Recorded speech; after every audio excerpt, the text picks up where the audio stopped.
So what we're talking about today is father hunger. It's that father-daughter in the pursuit for thinness.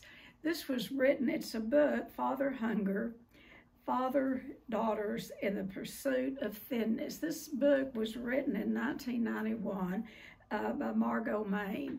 She was in the eating disorder field. I suppose she still is. I met her many, many years ago in the late 80s at conferences, and she's a PhD, and she wrote this book and then followed it up with a later one, but it's called Father Hunger, Fathers, Daughters in the Pursuit of Thinness, and how the relationship with the father can contribute so much to a young girl or young woman's eating disorder. Because what it can lead to, what it does when a woman experiences as a child the absence of a father, whether it's emotionally, whether it's physical, whether, it doesn't matter what it does, it creates a void on the inside. And it is just like a deep, deep well, a longing, a deep longing. And this void then leads to unrealistic body image, yo-yo dieting, food fears, binge eating, and self-starvation. We see this more in treating eating disorder clients. We've seen it across the board with every eating disorder, but primarily with anorexics. We see it, like I said, across the board, but I believe we have experienced it more with the anorexics.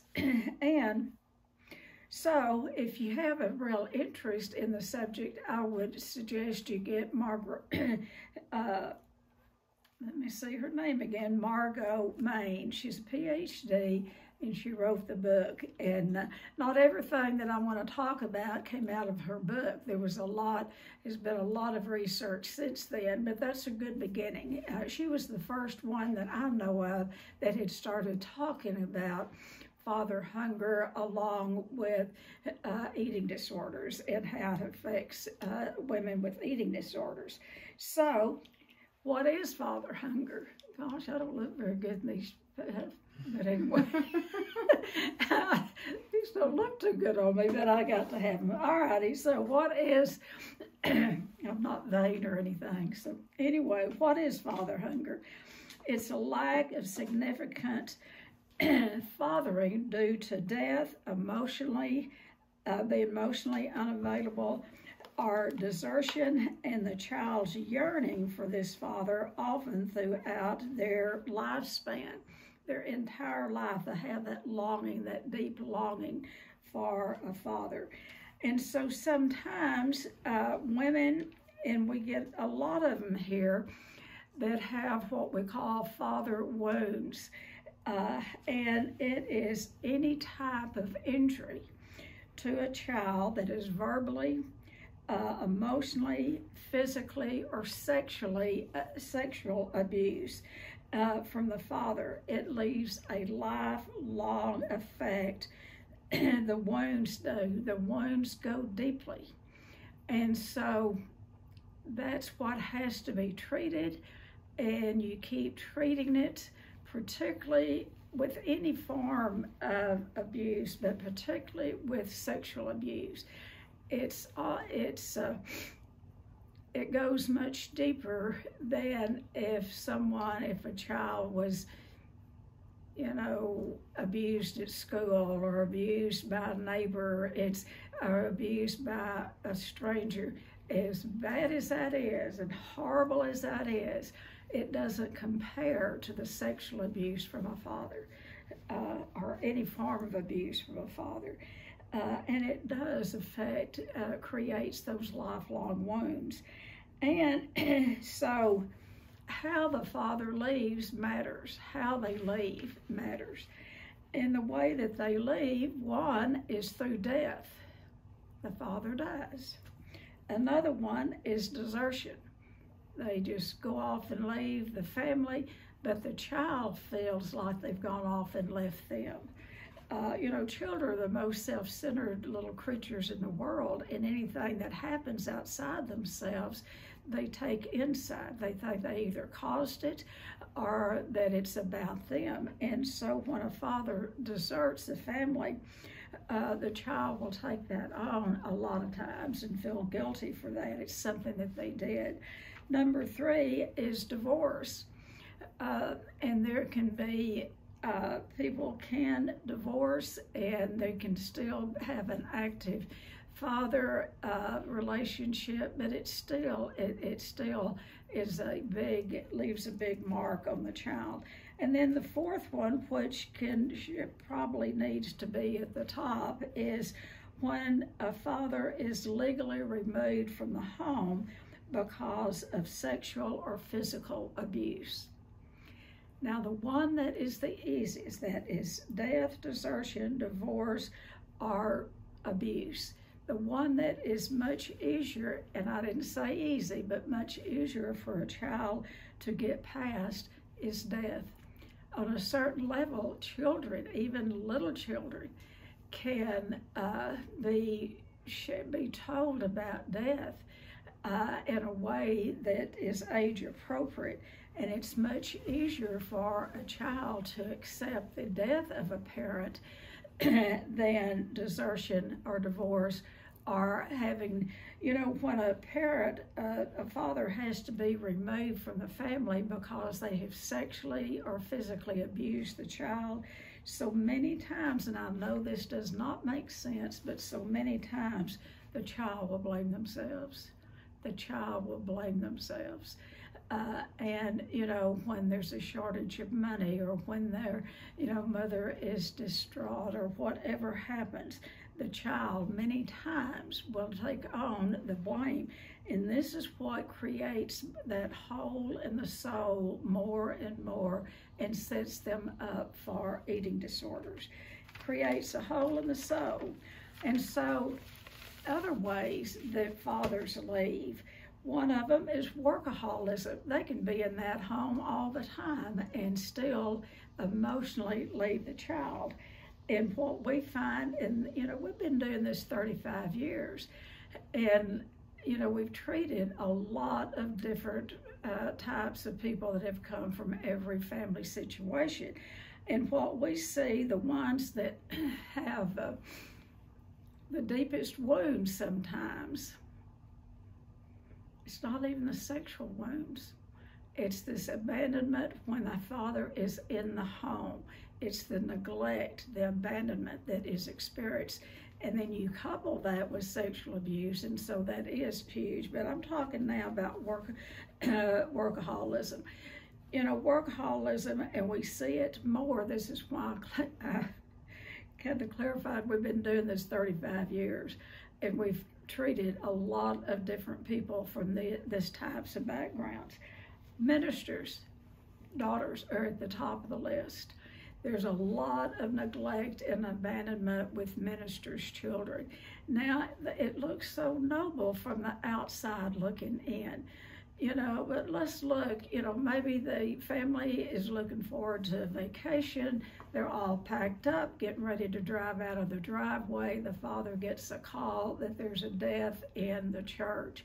Either the whole family stays or the father will stay. And, you know, maybe this is something that they've all looked forward to, you know, but the church, with most ministers, comes first. I see a little bit of change in that somewhat, but not a whole lot. Most ministers are very, very dedicated to what they're doing, to the neglect of their children. And no one would ever, you know, look at it like that. But being an absent father is an absent father. And small children, they don't know that he's gone to a funeral or he's, you know, off somewhere else. Small children just miss their father. They just know that he's gone. And another one is physicians. You know, now I'm not blasting anyone, but we've treated many, many physicians' children, particularly their daughters. and physicians are on call, particularly your cardiologists, particularly your surgeons. They are usually on call 24/7, and their practice comes first. I've treated many of them. They don't come to us. The wives don't come to us until she's already filed for divorce, you know, and then the children don't come to get to us until they're, you know, grown and old enough to put themselves in treatment. But that brings up a lot of abandonment and feelings of neglect. They may live in the finest home in the best part of town and have everything money can buy, but that deep-seated longing for time with the Father is that seed is planted in there. And then another one, and we've living where there's many military bases in the state of Texas, we have treated quite a few career military. I'm not saying enlisted people, I'm saying career military.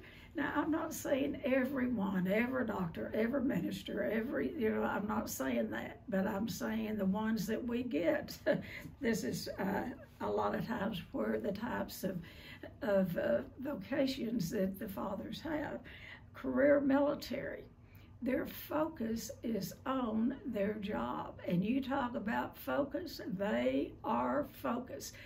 And the children many times are, when the father goes back into the home, we said over and over, the children, the father takes that military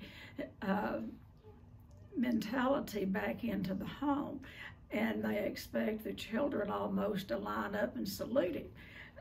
And we've seen this over and over and over.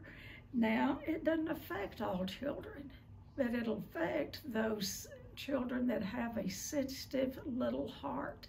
And these are the ones that we get, the ones with sensitive little hearts, that feeling of neglect and abandonment goes into the heart of a child, and it creates that hole in the soul, that deep, deep longing for connection. And so another way that fathers leave their children without ever leaving the house or the marriage, and that is depression. And when, we've treated a lot of people, with their fathers suffer from untreated depression, and they know, the children know not to cause any chaos because it'll upset father. And then men that are emotionally, and this covers a lot of men that are emotionally unavailable.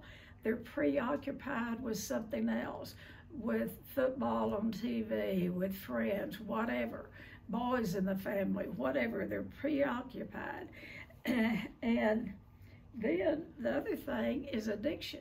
When a child lives in a home where either parent has an addiction, but we're talking about fathers. When a child lives in where there is an alcoholic father or a drug addict father, you know, they're not only missing one parent, they're missing two, because the father is focused on the drugs and alcohol, and the mother is focused on him, trying to get him sober.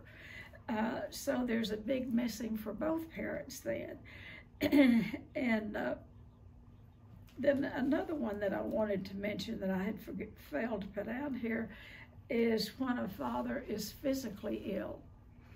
We have treated people, and when I was still at the Serenity House and we just started, we had the eating disorder unit there for a year, and we treated a woman that her father suffered severe heart problems, and all of her life, I guess he's still living. He lived a long time. I think he's still living, but they had to tiptoe around. They had to be quiet. They could not be like other children because their father was sick. So physical illness, and parents, this is certainly not their fault, but this is what is created in the child, that separation from the father to the child.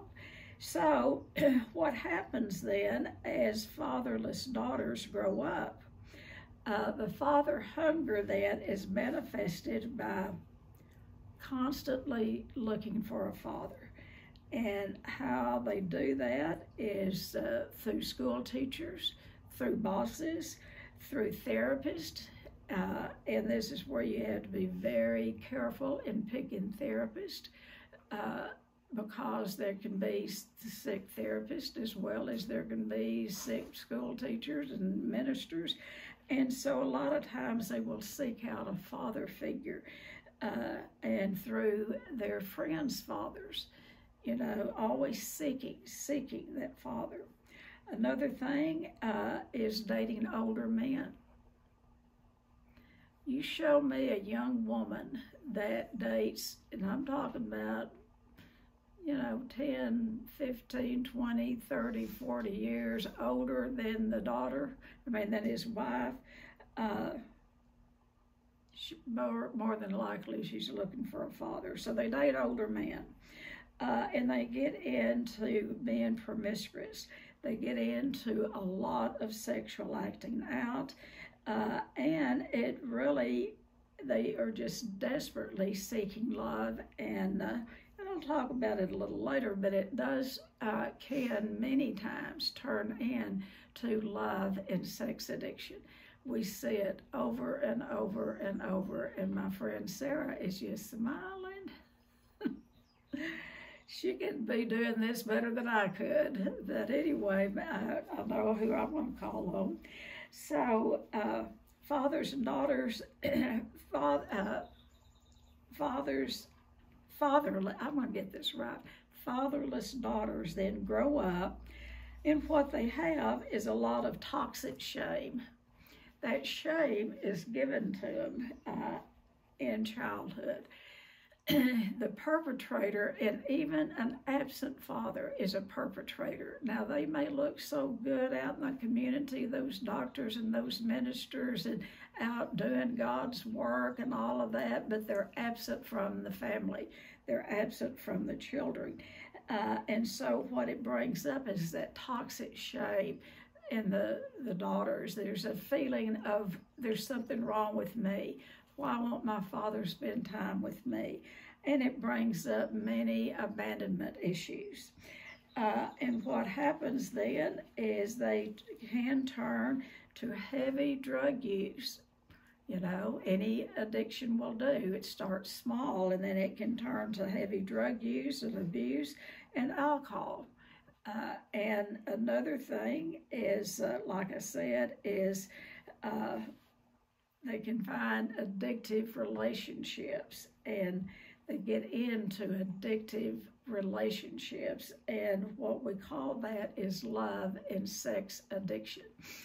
And what they seek, they're seeking out a father, but they choose people like Pia Melody talks about, and they go toward the back walking away.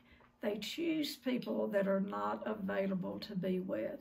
You know, they will choose people that are married, they're gay, the daughter thinks, oh, well, I can change him. You know, they pick people that cannot, that's not emotionally available or physically available. Now, they'll give them a few crumbs along the way, but that's where many will go toward the back walking away. And it recreates what they got in childhood, that father's absent, that father's back walking away. So lots of love and sex addiction. And then, you know, the primary, the bingo, that we're talking about here with women is creating eating disorders in women. It really creates that hole in the soul that is so big that with anorexics, you know, they get their good feelings about themselves. The thinner they get, the better they feel. And the more they think that someone will be attracted to them, that thinness syndrome, or binge eating, or yo-yo dieting, and which leads to obesity. Any eating disorder will do, but we see this a lot more, this father hunger, really across the board with eating disorders. but we see it more with anorexics. We really do. So there is help. I don't want to just give you the whole problem without giving you some help. There is intervention strategies. The main thing is get help. And usually how people get help is mainly when they have some form of addiction or depression or anxiety. They don't go and seek help for father hunger. They don't. And that's where good therapists come in, to realize that that's where it started, and to help them to go back and work on the childhood. And when I say work on the childhood, you do the work, you peel off the layers, and then you go celebrate your life. And then if the pain comes back up, go back, either come here or go somewhere and work on another layer of the pain and peel off those layers. For eating disordered people, food serves as an emotional barometer. With alcoholics, alcoholics and drug addicts have we all have an emotional barometer.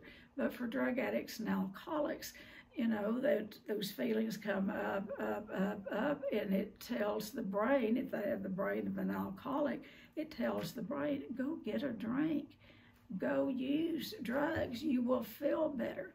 But then when they get clean and sober, they can no longer do that in order to stay in sobriety. With eating disorder clients, we talk about this all the time. We have to, the food is like a tiger. We put that tiger in a cage, and then 3 times a day and maybe a snack at night, we take that sucker out and walk him around the cage and try to get him back in there. That's the eating disorder. And so when people start seeking treatment, this is where, for therapists, and I know I've got Simone here, do a very, very thorough assessment. Ask the right questions. And this is, when I go to the dentist, I always ask them, do you include on your assessments about eating disorders, medical doctors? Because they don't.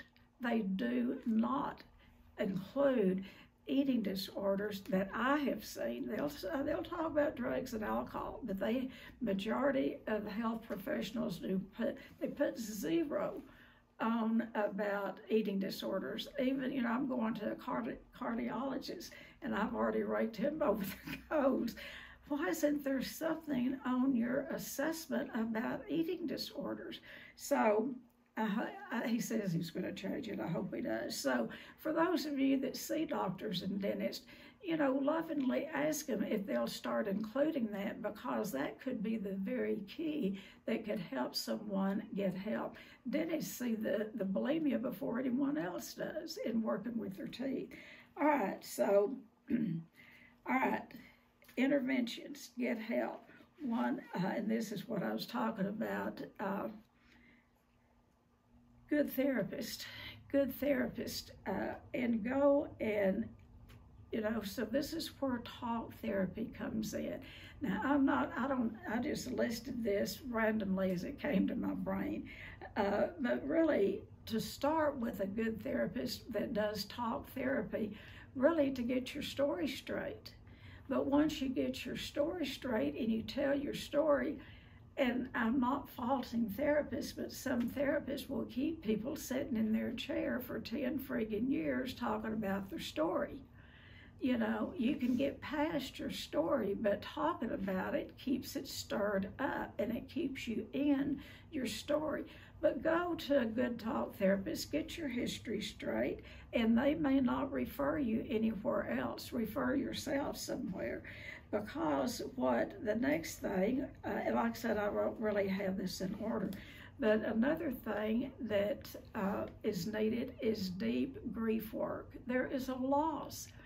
I've got some women on here, and I'm not going to name you, but I've got some women on here that have been severely sexually abused by their father. And, that's a big missing in a daughter's life. any time that the father hadn't been there, there's grief work to do. And then another thing that can help is journaling. Journal. Pen to paper are two of the best tools in the business. Write. Do some free-flowing writing. Write it out. Journal, write it out. And notice your feelings and notice your thoughts. The thoughts, what we think is how we act, and how we act becomes a habit, and those habits become our character or who we are. So notice in your random writing and journaling, what are the thoughts that come up? What are the feelings that come up? And go to that talk therapist and take your writing and talk with them about it. So journaling.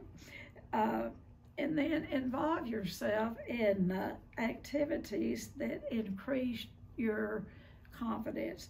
One of the things that I came up with just out of my pea brain is there is the #1 new sport in America today. And I understand most anyone can do it, and that's called pickleball. And when you play pickleball, you get someone, and then, a lot of times, and they'll, find another couple, 4 people to play. It becomes any time that you can engage all of your senses, can be a good activity to get involved in. So any kind of sports, golf, like I said, pickleball, good exercise, not over-exercise, good exercise. And then volunteer work. Volunteer.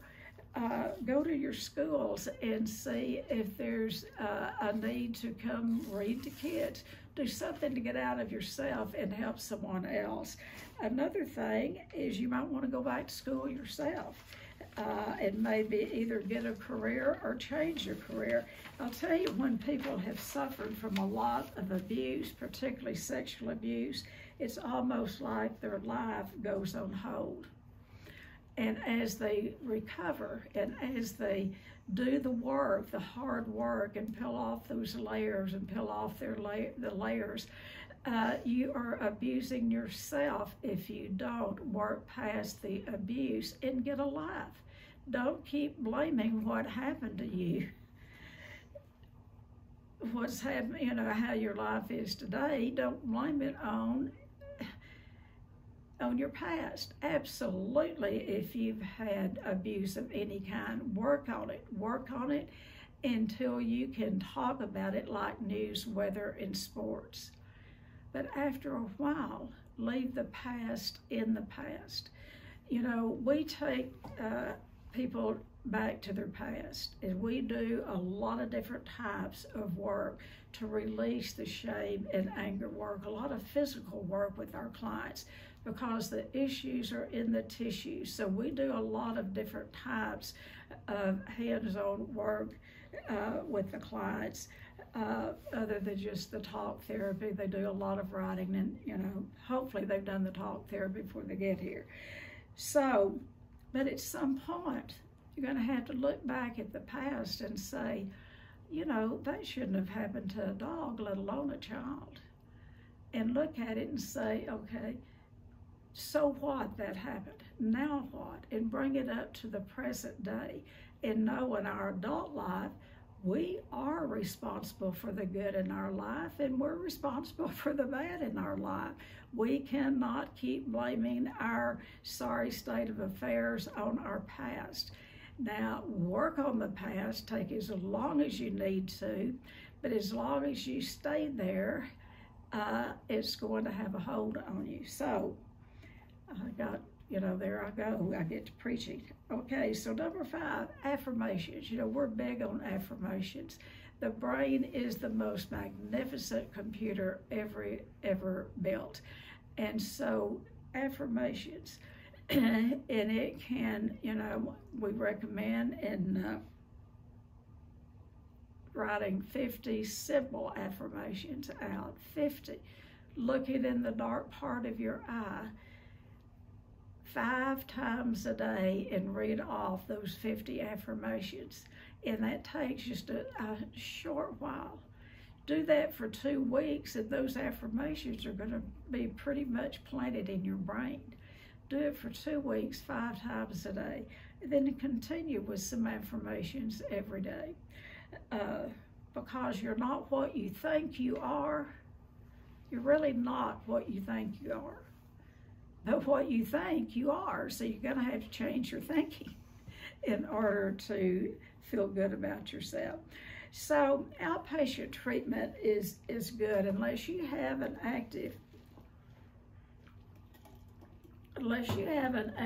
addiction of eating disorders, drugs, or alcohol. Outpatient can be great for you. But if you have any form of an active addiction or an eating disorder, what I recommend is get inpatient treatment, because while you're there, if you're in a good facility that treats trauma, and be sure when you're picking a treatment center that they do treat trauma, and find out how they do it. How do they treat trauma? And give yourself the gift of inpatient treatment. And then involve, if you've got an extended family, involve grandfathers in your life, uncles, other men in your life that are safe. Now, don't latch on to them before you've done the work, but you can establish healthy relationships with healthy men in your family. And then attend support groups. I cannot stress this enough. If you qualify, if you're an adult child of an alcoholic, ACOA is the best thing that you can do for yourself. Adult children of alcoholics, that is one of the best. And then Al-Anon. If you have any alcoholic at all in your life, and who doesn't, it qualifies you for Al-Anon. We went to an Al-Anon meeting yesterday, and it was small, but it was a good meeting, and I got exactly what I needed. And see, you never know what you need until you get there, and no one can tell you what they got, because you'll get something different than they did. So go to meetings, suit up and show up. And then if you have an eating disorder, Overeaters Anonymous is for all eating disorders, not just the overeaters. It's for all. And then there's Eating Disorder Anonymous. Find a group that fits the disease that you have. And what we say is go to 6 meetings real close together and see if it works for you, and go to different meetings. Find your group, find your home group. And then realize and really accept deep down that you are enough. You are enough. It is not, whatever happened to you is not your fault. It is about the father's dysfunction and lack of showing love, dignity, and respect to their daughters. It's not your fault, and you are enough. Enlist the aid of a Heavenly Father. This is where the spiritual comes in. Enlist the aid of a Heavenly Father. And remember, God can and will. God can and will heal any area of our life that we are willing to surrender to Him. He's a gentleman. He does not come in where He's not invited. He won't rush in and take away, our difficulties. We have to surrender to Him. So that's what I have, and I would like to encourage each of you to ask questions or jump in for feedback, and so if Sarah's still on, I really would like to call on Sarah. Do you have anything that you would like to share with us, Sarah?